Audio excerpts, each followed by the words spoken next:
So there's no school tomorrow. Those are cheap cheers, but thank you. How many of you sometime over the course of this last week, you had to wear a uniform or costume for some kind of a performance or competition? How many of you? How many of you work counts? Work counts. How many of you by the end of this year, you will have had to have worn at least one costume or uniform over the course of the rest of this school year because of something you're involved with? No, go ahead, don't be ashamed. It's a lot of us. Okay, cool, thank you. Now, here's the thing that's interesting about that is sometimes all the thinking of it's taken out for us. Has anyone ever gone to a private school before or goes to a private school where you have a uniform you have to wear? Yeah, you're my people right there. Yeah, we had to do that. I was part of a school that we had to do that too.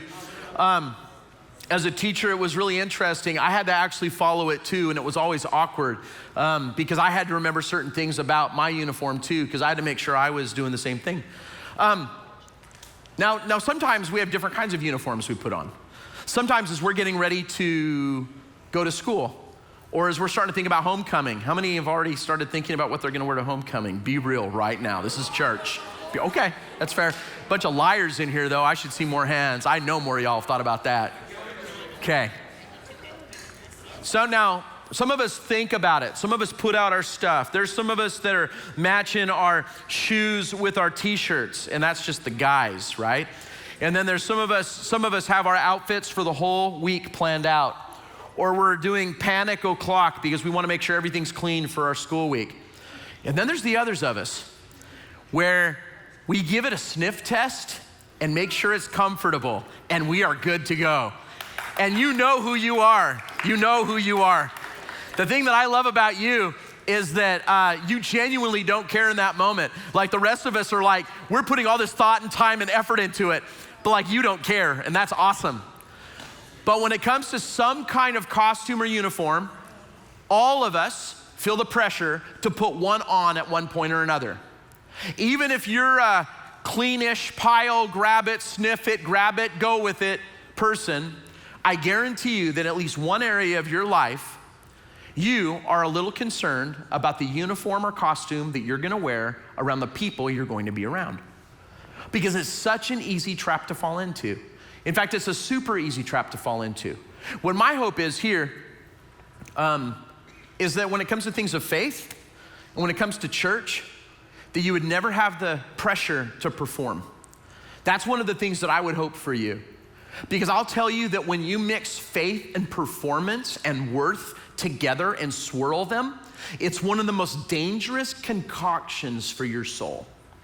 And I don't want you living with that in your belly, because that will disrupt your awareness and your sense of self. Relationship with God is about connection. It is not about your perfection. If anyone's ever sold you the line that it's about becoming more and more perfect or less and less sinful, that is a lie. Because number one, the people that know you well enough know that you're going to make mistakes at times. The people that are closest around you know that you're going to make mistakes at times. What I worry about our generation is that we will spend so much time trying to be perfect or at least appear perfect that we'll miss out on actually living life together. I'm always fascinated when I hear about someone in an article I'm reading or whatnot, and they say that their main job is a social media influencer, or they are a fitness model. And I'm like, which, by the way, in case you're wondering, I have tried to embark as a side hustle to be a fitness model, and it is not working out well. Yes, sir. It is not, but I'm hoping that my Krispy Kreme diet will promote wellness in the hearts of others. I'm hoping. I have faith. But in all seriousness, I was talking with a friend that is all about that kind of world, and they were telling me the hours and planning that it takes to look a certain way through a screen. And I thought, man, that seems like such an awful way to live. If you thought you had to live your life so that you looked perfect through a screen to other people. Now, I actually fell into that trap early on in my faith. Early on, a lot of people don't know this about my story, but just really briefly, my parents split up when I was really young, and I grew up in a home that were Creasters. Creaster meaning we went to church twice a year, Christmas and Easter. Very good, that's exactly right, Christmas and Easter. We were the 2 time of years, that was us. And then a buddy of mine started bringing me to his church, and I started going to some midweek stuff when I was about 11 years old.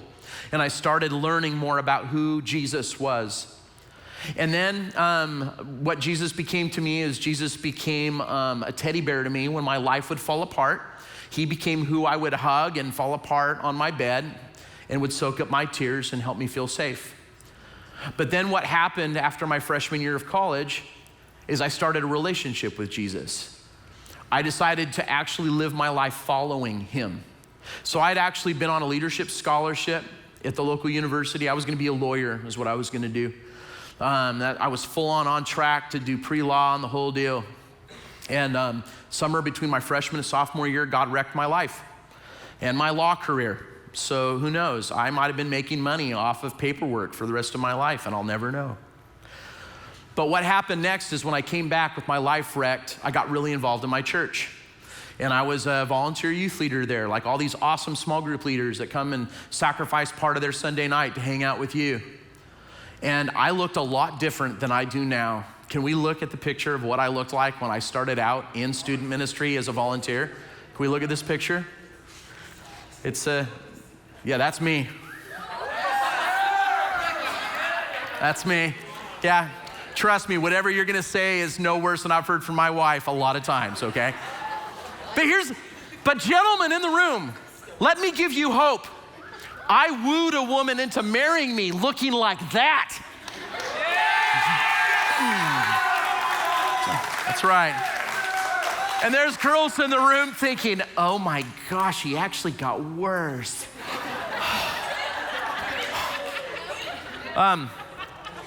So when I first started out in student ministry, that's what I looked like. And if I'm real, I was really rough around the edges.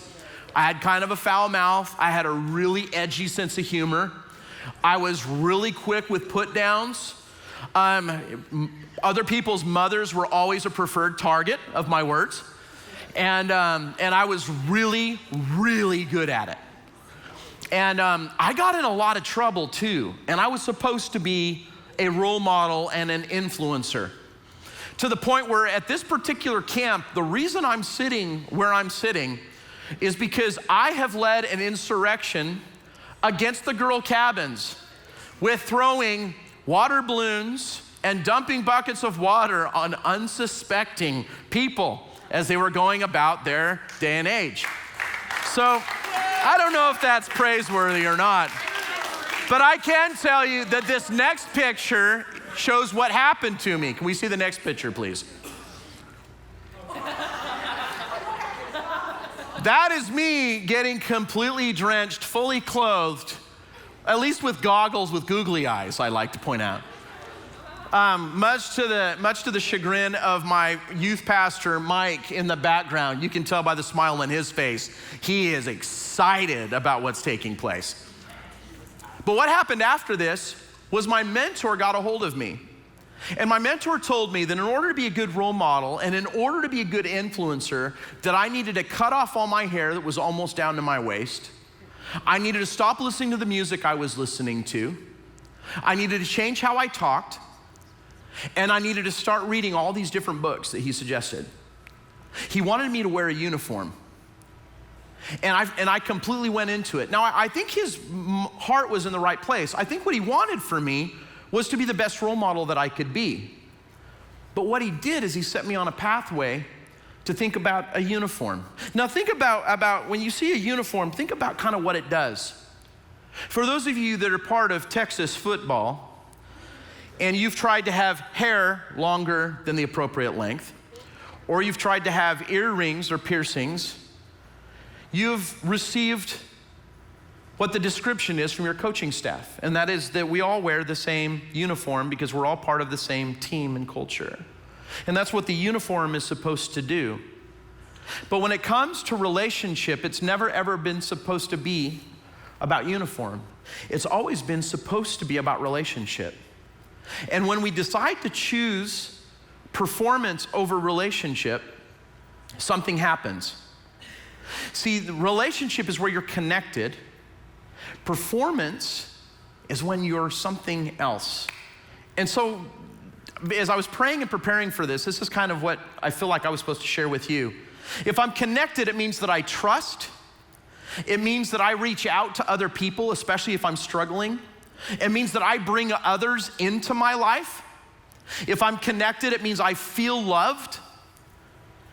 It means I experience support. It means I'm known if I'm connected. People know me. And if I'm connected, it means I'm loved for who I am and not just what I do. And now on a complete side note for a moment, can I tell you that in all the midst of all these changes that are swirling in my life right now, that last one's the one that's pushing against me a little bit.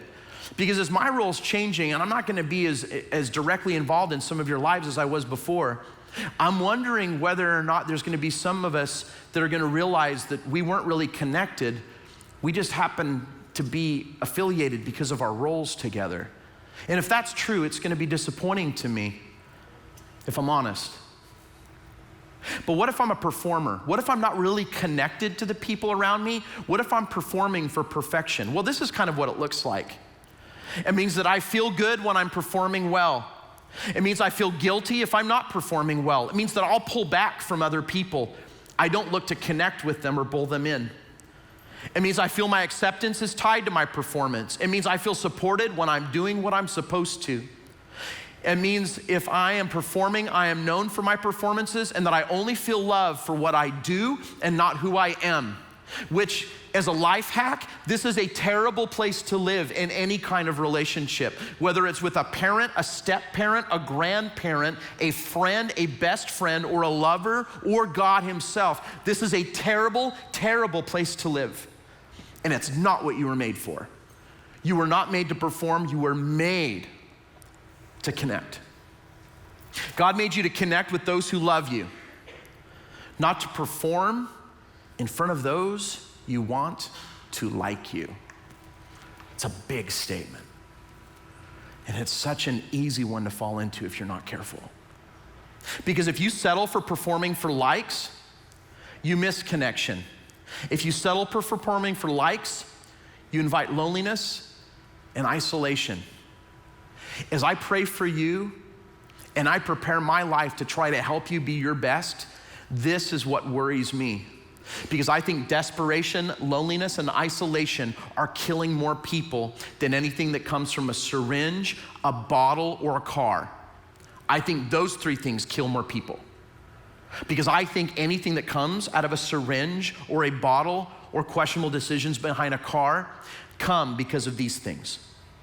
And that's what frightens me. That's what worries me. That's what fuels my prayers. And a lot of it, I think, comes from this feeling of having to be perfect and perform for others. And even if you don't feel like you do it in all of your relationships, if you're even doing it in one of them, you're missing out on what God wants for you. And someone else is missing out on the real you. And that means we miss. I really love music. You guys found that out a little bit last week. And so one of the things that about a great musician is they're always looking for the best performance. That's what I'm always looking for.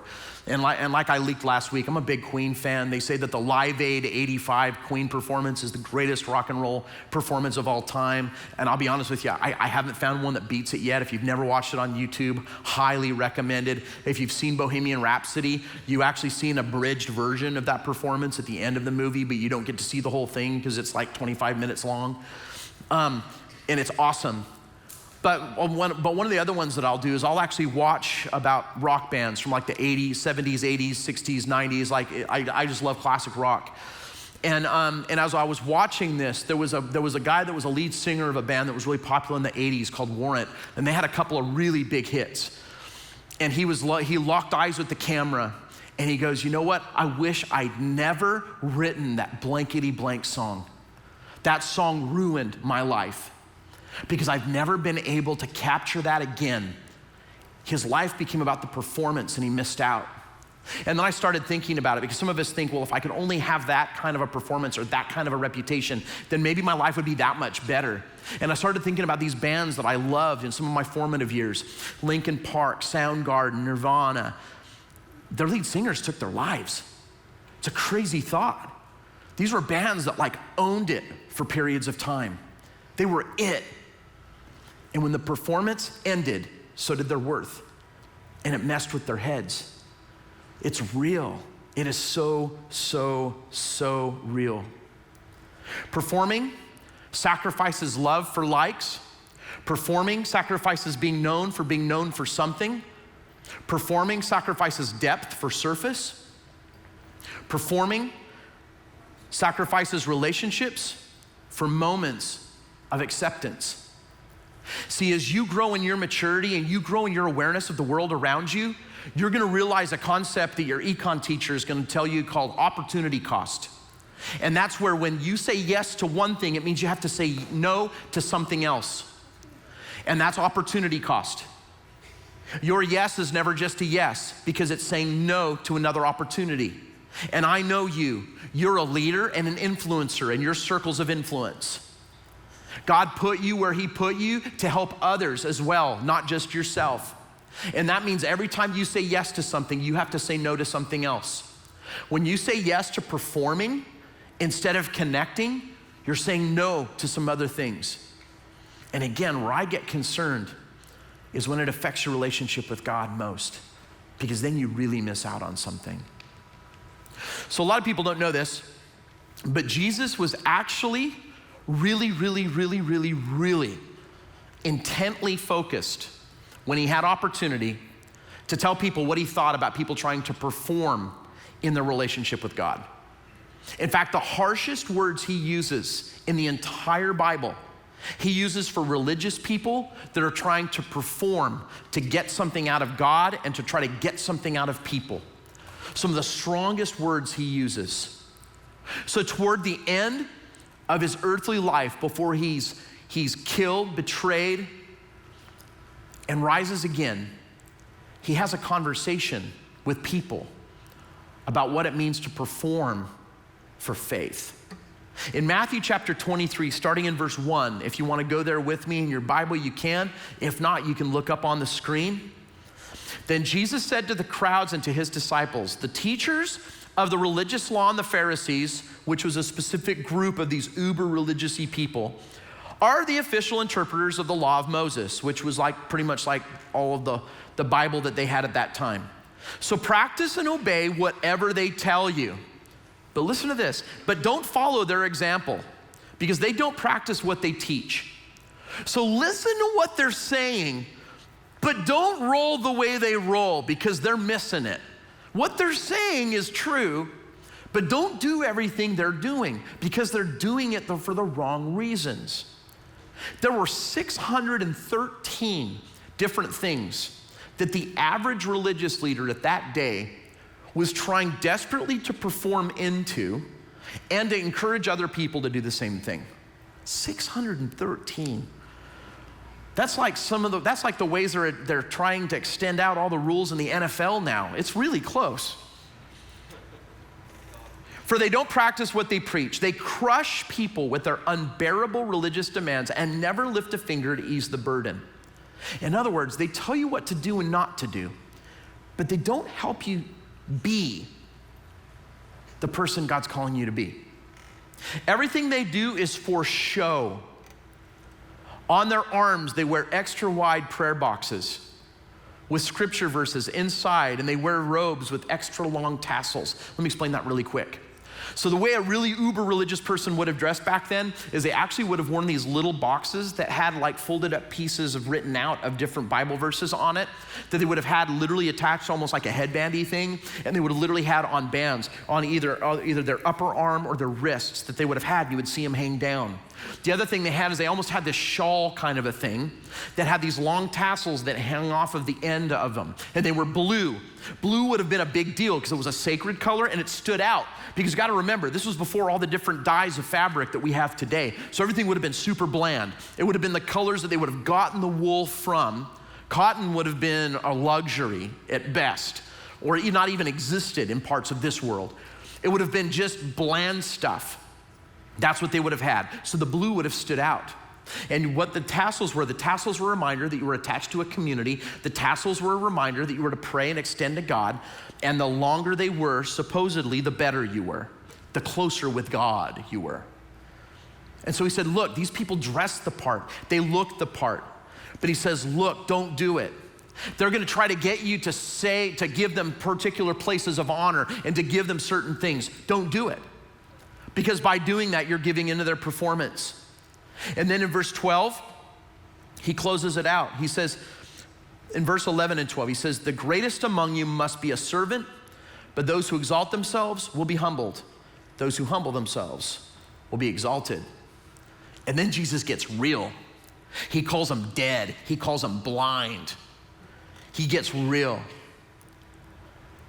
Because here's the thing he wants you to see. If you try to be perfect like these super religious leaders who were the celebrities of their day, that people tried to copy and do everything that they would, if you get sucked into this vortex of performance, you start to think that that's what you do to earn people's approval and becomes your worth and your identity. To the point that there were some people that thought if you cut off the tassels off the ends of their robes, that you literally were cutting them off from community, because it was a symbol of who you were. That's a scary thought. See, to connect with God is not being perfect. It's instead focusing on what he has done. In Hebrews 9, we read, just think about how much more the blood of Christ will purify our conscience from sinful deeds so that we can worship the living God. For by the power of the eternal Spirit, Christ offered himself to God as a perfect sacrifice for our sins. That is why he is the one who mediates a new covenant between God and people, so that all who are called can receive the eternal inheritance God has promised them. If I were to sum it up in my own words, I'd put it this way. He was perfect and donated his perfection for our connection. He donated his perfection. We don't have to be. And here's the thing, it's such an easy trap to fall into. You'll look at different models, you look at different body types, you look at different kinds of clothing, shoes, performances, and you try to become what that is. And then it starts to infiltrate into your faith and your relationships, and you start to think you have to be perfect to be a good person. It's not it. It's not it. It's not about being perfect. It's about connecting. In Luke 18, Jesus tells a story that's really, really important. He's been talking about prayer. In verses 9 through 14, he talks about two people who pray. He talks about the religious guy who stands there and talks about how he's a really big deal. Well, God, I do all these great things for you. I do this, I do that, I don't do these things. It's who I am. And then there's another guy off to the side. A guy that struggles, a guy that's trying to figure it out. And he's off to the side, he's beating his chest and say, God, forgive me. I'm a sinner. God, I'm struggling. As I was praying and preparing for our time together tonight, one of the Bible commentators that I read, he had this to say about this passage.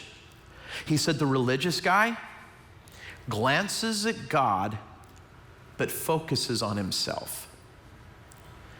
And it made me think about if there are times in our lives where maybe we're glancing at what's good and best, but we're focusing so much on trying to perform and be perfect that we're missing connecting with God.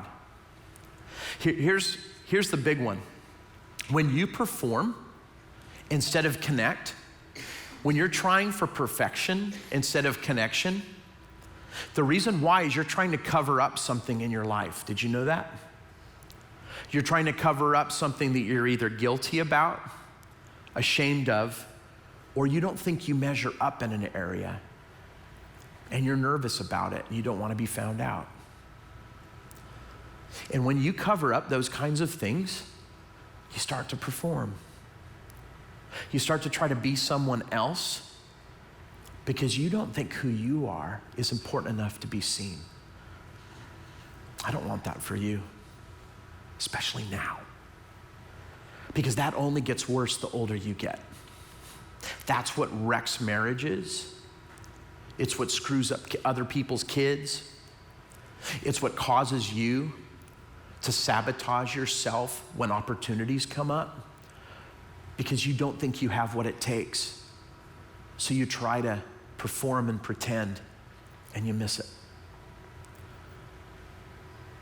So to connect and to not perform for perfection, you need to be honest with God. You need to be super honest with God. Honestly connect with him. Pray your heart. Be real and honest with the things you ask of him and tell him. If you're nervous about something, Jesus used really strong language toward the end of his earthly life. He looked at his best 3 friends before he went in to pray with God, and he said, I am sad to the point of death. You guys need to pray for me. Those are strong, real, honest words. Number 2, you need to let God's people honestly connect with you. Because see, here's what's scary. Sometimes the place we perform most is within buildings like this, instead of it being the other way around. This should be one of the safest places in your universe where you can be honest and real and count on the people around you to receive you and support you and encourage you and build you up. And if you don't feel that way, please pull aside someone who you know does and let them walk alongside you as you build that kind of thing. Because there's 2 tug-of-wars going on. One's trust and one's guilt. Trust is what pulls you toward God and faith and belief and health. And guilt is what pulls you away from people and God. Don't walk in guilt. Look at what brings you guilt and give it to him so you can stop trying to cover it up. I'll tell you, if there's one thing in all this that will kill performance and this pursuit of perfection in you, it's that. If you can figure out how to bring that guilt forward, everything changes.